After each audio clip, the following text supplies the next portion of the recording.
독서 형태에 와주셔서 감사합니다. 지난 44편 영상에 이어서 마법의 숲 남은 이야기를 마저 들려드리겠습니다.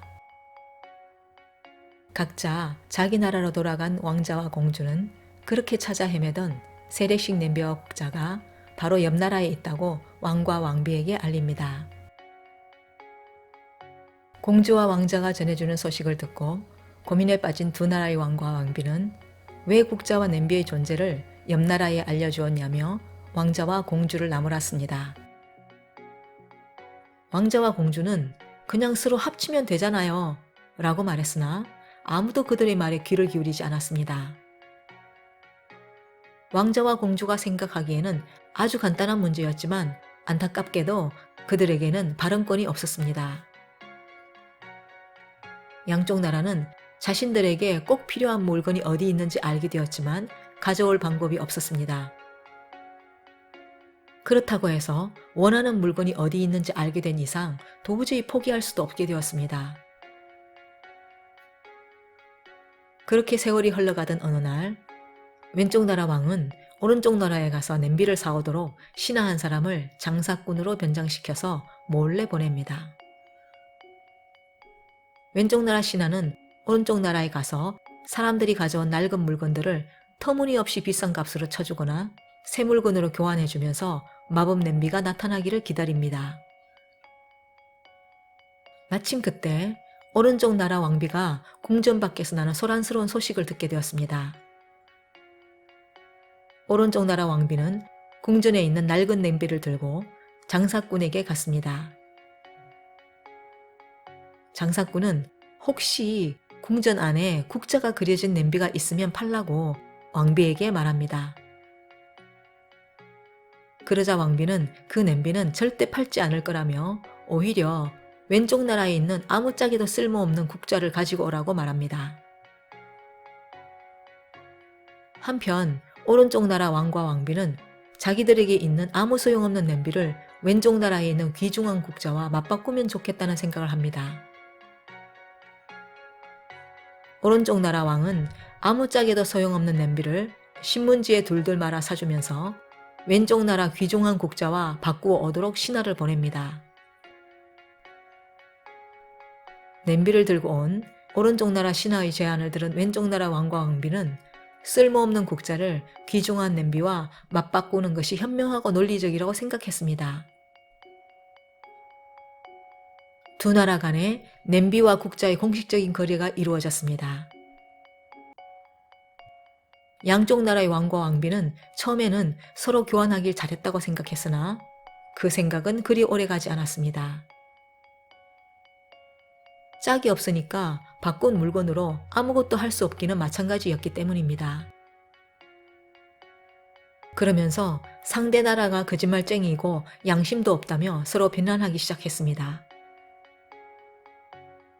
어느 날 오른쪽 나라 왕과 왕비는 이웃 나라가 자신들을 속이고 가져간 귀중한 냄비를 다시 찾아와야 되겠다고 마음을 먹습니다. 오른쪽 나라 왕은 자기 나라에서 가장 유명한 도둑을 비밀 요원으로 임명해서 냄비를 훔쳐오던 특수 임무를 맡깁니다. 우연하게도 바로 그 시간에 왼쪽 나라 왕과 왕비도 똑같은 생각을 합니다.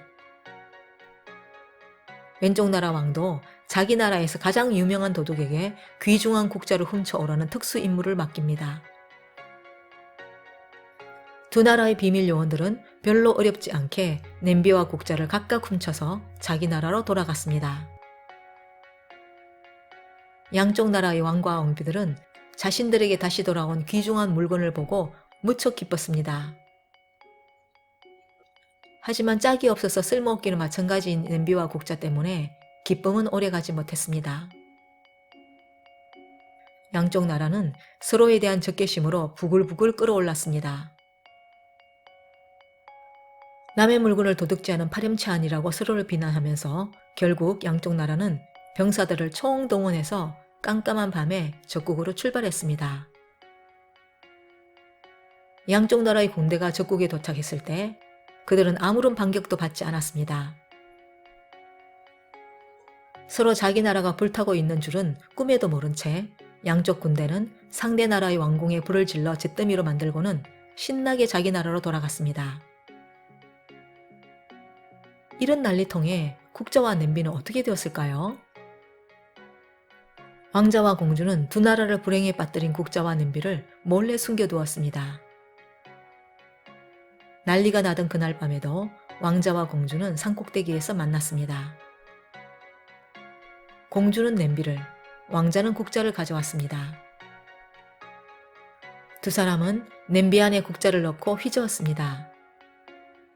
그러자 냄비 안에 맛있고 영양 많은 스프가 가득 찼습니다. 그들은 행복해하며 배부르게 스프를 먹었습니다. 한편 각자의 나라로 돌아간 왕과 왕비는 폐허가 된 왕궁을 보며 심한 충격을 받아서 불탄 잿더미 위에 앉아서 비통하게 울었습니다. 나라를 폐허로 만든 전쟁이 양쪽 나라 사이에서 왜 일어났을까요? 욕심에 눈이 어두워졌기 때문입니다.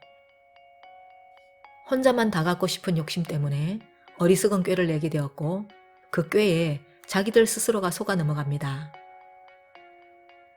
그러고서는 자신들의 욕심은 정당하게 여기지만 다른 사람의 욕심은 용서할 수 없었으므로 결국 그들은 전쟁을 할 수밖에 없었습니다. 그러다가 그들은 문득 왕자와 공주가 없어진 것을 깨닫게 되었습니다.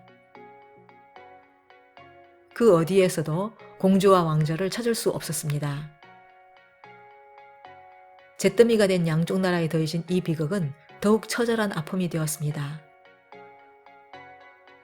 그제서야 그들은 이 모든 비극이 한낱 국자와 냄비 때문이라는 것을 깨닫고 가슴을 치며 후회를 했습니다. 양쪽 나라 왕과 왕비는 흐느끼며 말했습니다. 일이 이렇게 될 줄 알았더라면 차라리 그따위 것을 그냥 넘겨주고 말 것을 이라고 말이죠. 사람들은 대체로 똑같은 불행을 겪게 되면 상대방을 이해하기 시작합니다.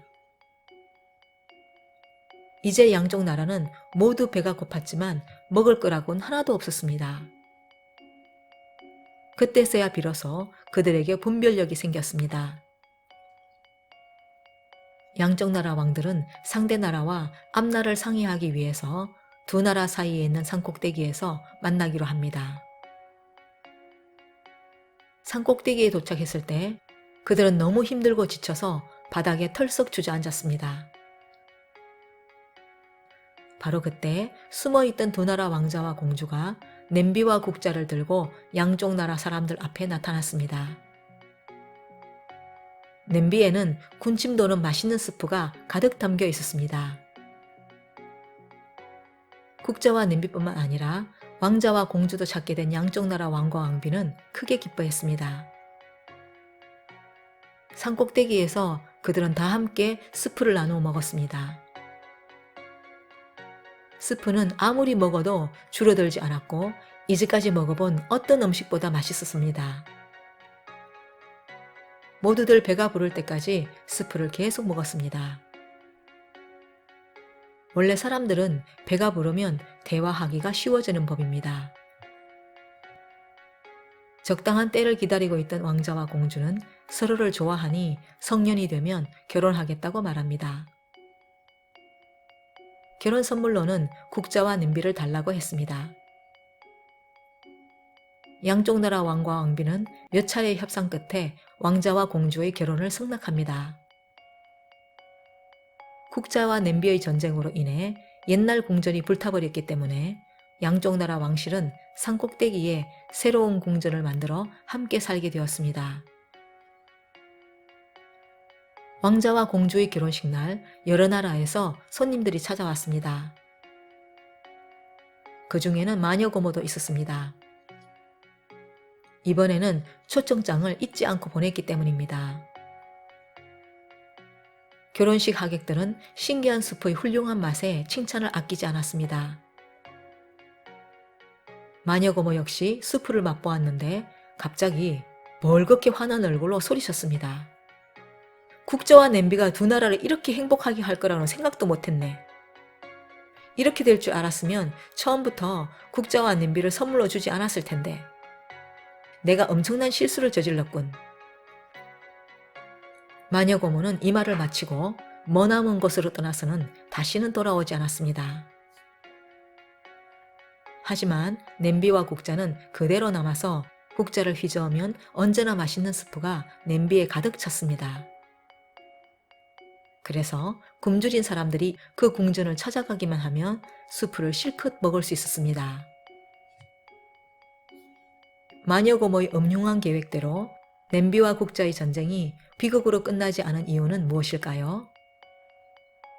양쪽 나라에 각각 한 사람씩 지혜롭고 현명한 생각을 하는 사람이 있었기 때문입니다. 물론 그 사람은 왕자와 공주입니다. 이야기는 여기까지입니다. 함께 해주셔서 감사합니다.